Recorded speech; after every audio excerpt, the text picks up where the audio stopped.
Welcome back, my dear students. So we are here at index.html and we created an ID on the last lecture there. So we're gonna actually target this form by doing that, by actually with this ID. So let's go ahead to our jQuery right here and let's make sure that we are right after this function ends right here. And between, this is gonna be the document right here. All right, document. This is the document ready function. So just make sure that we put some type of comment here so that way we know.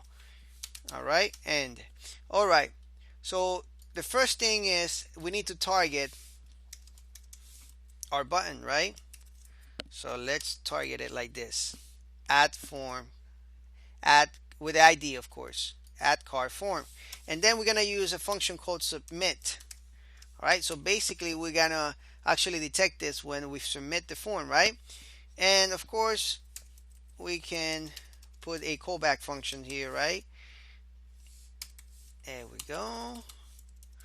Let's actually create this function and let's just put this variable there because we're going to be using it here. This is just to prevent the form from submitting, prevent, and you can see that this editor is already writing, brackets is already writing that function, prevent default. All right, so now if I want to go back here and I try to submit that data from this form, it doesn't go anywhere. Now if I didn't have that, you see right now, I'm gonna comment this out, save it, come back here and I click add.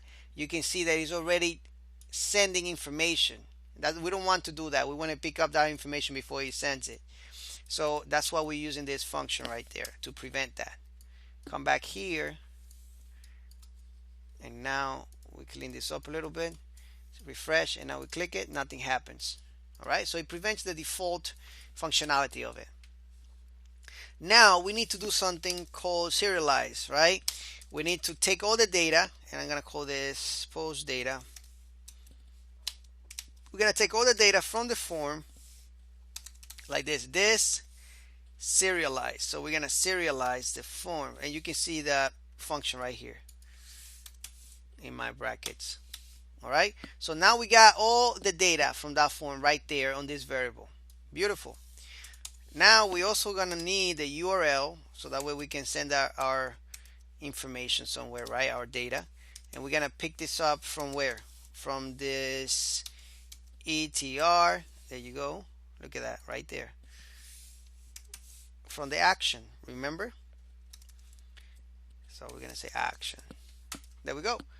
All right, so we can even alert this out if you want to see it.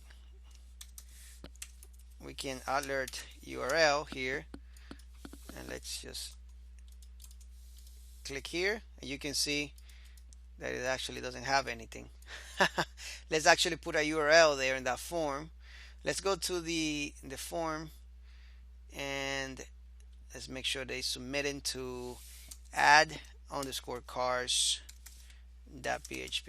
All right, so now we refresh here, we click on it, and now you can see that it's picking up that attribute there.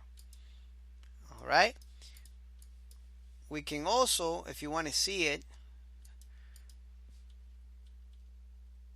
let's also check the post data. Save, refresh, click on it, and you can see that it's actually taking in the car underscore name. All right, so it's taking the post data as well.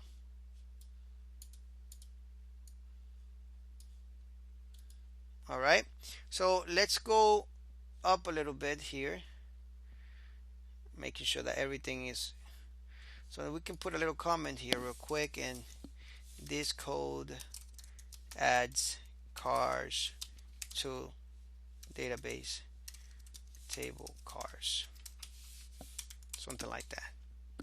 All right, so in the next lecture we'll continue adding doing some more processing here, so that way we can send this information to our database and execute it. So thank you so much, and I'll see you in the next lecture.